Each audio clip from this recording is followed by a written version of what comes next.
BLRO থেকে আরম্ভ করে যত অফিস আছে যেখানে জমি রেজিস্ট্রি হয়, এক একটা জমি দুবার তিনবার করে রেজিস্ট্রি হয়েছে, সবার কাছ থেকে পয়সা নেওয়া হয়েছে। মমতা ব্যানার্জি কি ভগবানের আরাধনা করছেন দেখতে পাননি? টুলুমণ্ডল বা এই ধরনের লোকেরা আজকে নাও আসছে, সরকারি জমি লুট করে সরকারি জায়গায় বাড়ি বানিয়ে, হোটেল বানিয়ে, রিসর্ট বানিয়ে, বাংলো বানিয়ে এরা বসেছিল। কেউ দেখেনি কেন? মমতা ব্যানার্জিও বেনিফিশিয়ারি এর থেকে, তার পরিবার বেনিফিশিয়ারি। আব্দুল বারিক ডিএম থেকে আরম্ভ করে উনি মাথায় বসে আছেন কেন? আজকে আমরা গিয়ে মাঠে গিয়ে দেখতে পাচ্ছি কি হয়েছে না হয়েছে সমস্যা। উনি কোনোদিন খোঁজ নেননি। অন্য কোনো মন্ত্রীর সই করার অধিকার ছিল না, তার বাড়ি বসে থাকতো, কাটমানি পেয়ে যেত। তার পরিণাম এটা হয়েছে, পশ্চিমবাংলাটা বিক্রি হয়ে গেছে, দখল হয়ে গেছে আজকে। আব্দুল বারিক বিশ্বাস সম্পর্কে টুলু মণ্ডলের আত্মীয়ের বেহাই একসাথে। আমি তো বেয়াই বলছি না, চোরে চোরে মাসে তো ভাই।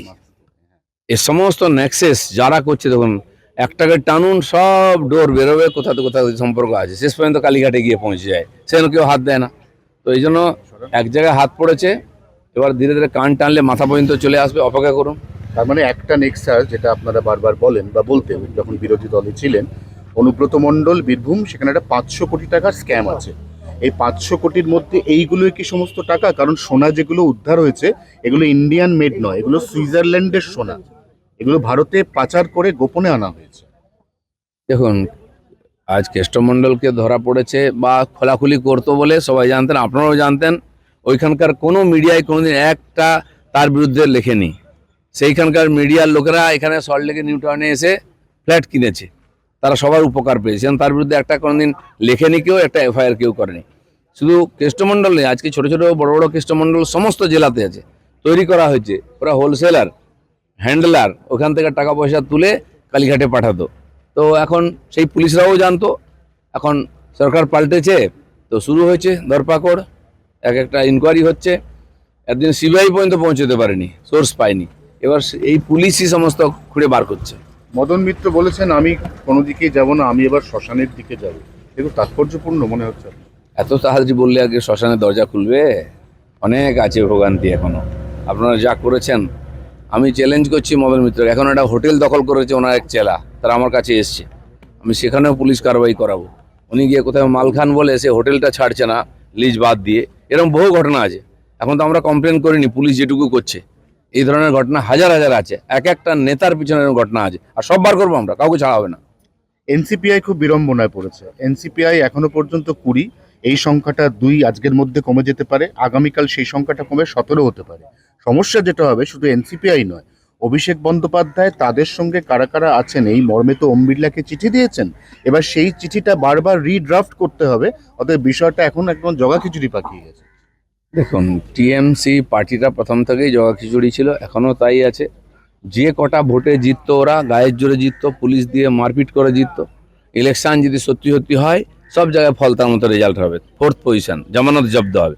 কারণ যারা জিতে গেছেন তারা এখন বিড়ম্বনায় পড়েছেন যে আরও 2 বছর 3 বছর কাটাতে হবে। আর ওরা কিছু করুন বা না করুন কিচ্ছু যায় আসে না, কেন্দ্র সরকারের কিছু যায় আসে না, রাজ্য সরকারের কিছু যায় আসে না। আমরা মানুষের ম্যান্ডেট নিয়ে মানুষের কাজে লেগে পড়েছি। ঋতব্রতরা আরও বিপাকে।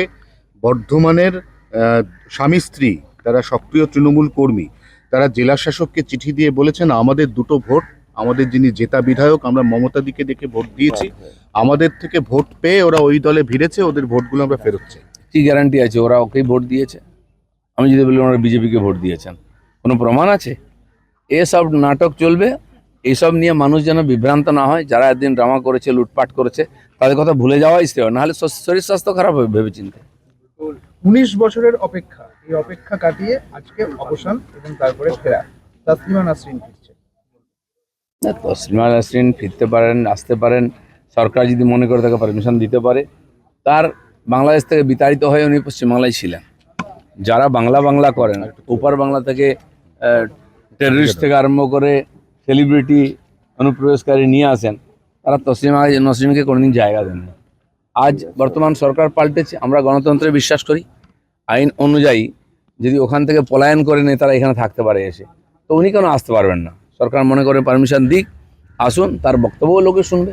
উনি মনে করছেন যে বাংলায় পালা বদলের পরে নতুন সূর্যোদয় হয়েছে।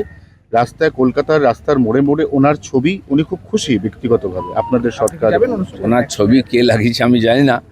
কেউ যদি ওনাকে একজন উনি বিখ্যাত ব্যক্তি, তাকে ডেকে কোনো প্রোগ্রাম করায়, সারা দুনিয়ার বিচ্ছিন্নতাবাদীরা, কাশ্মীরের টেররিস্টরা এসে বাংলায় প্রোগ্রাম করতে পারে, তো উনি কেন আসবেন না? উনি তো আনওয়ান্টেড নয় এখানে। উনিও বাঙালি, বাঙালি সাহিত্য রচনা করেছেন, তার মত আলাদা হতে পারে। ভারতবর্ষের মানুষের কৃষ্টি সংস্কৃতির মধ্যে এটা আছে সব মতকে সম্মান দেওয়া। চার বাক্যে আমরা ঋষি বলেছি ভোগবাদীকে।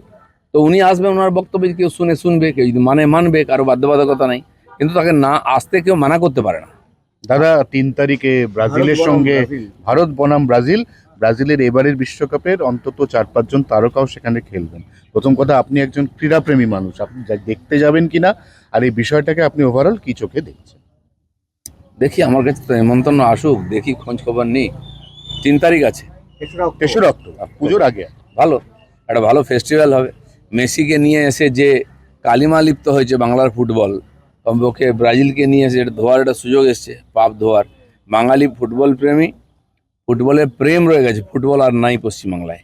আমি সেদিন খেলা দেখতে গেছিলাম, ডুরান্ড কাপ ডার্বি ম্যাচে মোহনবাগান ইস্টবেঙ্গল বসে খেলছিল, আমরা স্টেডিয়ামে দেখে এটাই প্রথম আলোচনা ছিল, এই দুটো বাঙালি ক্লাব খেলছে, কজন বাঙালি আছে প্লেয়ারের মধ্যে? 2-3 জনের বেশি নাম পাওয়া গেল না। আমি তো এদের নিয়ে অত খোঁজ রাখি না।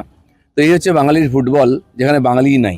আমি আশা করব ব্রাজিল আসুক, আর্জেন্টিনা আসুক, বাংলার ফুটবলের জন্য যেন কিছু হয়। খেলার কথা যখন উঠলোই, হুমায়ুন কবির মোহামেডান স্পোর্টিং ক্লাবের সভাপতি হওয়ার পর 1.5 কোটি টাকার চেক দিয়েছিলেন, ওই চেকটি বাউন্স হয়ে গেছে। মানে 3বার চেক দিয়েছে 50 লক্ষ টাকা করে, 3বারই 3টে 50 লক্ষ চেক বাউন্স হয়ে গেছে হুমায়ুন কবিরের দেওয়া চেক। যাই হোক, হুমায়ুন কবিরের ইতিহাস যারা জানেন তারা অবাক হবেন না এটা নিয়ে। আপনি কি আরেকটু কিছু বলতে চান এই চেক বাউন্স নিয়ে? না, আমি কিছু বলতে চাই, আমি কেন বলবো? পুলিশ বলবে, ব্যাংক বলবে, আর যারা পেয়েছে তারা বলবে।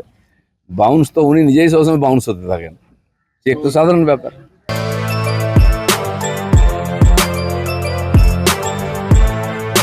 এখন অনেক বড় শ্রী লেদার্স হাওড়া ময়দান।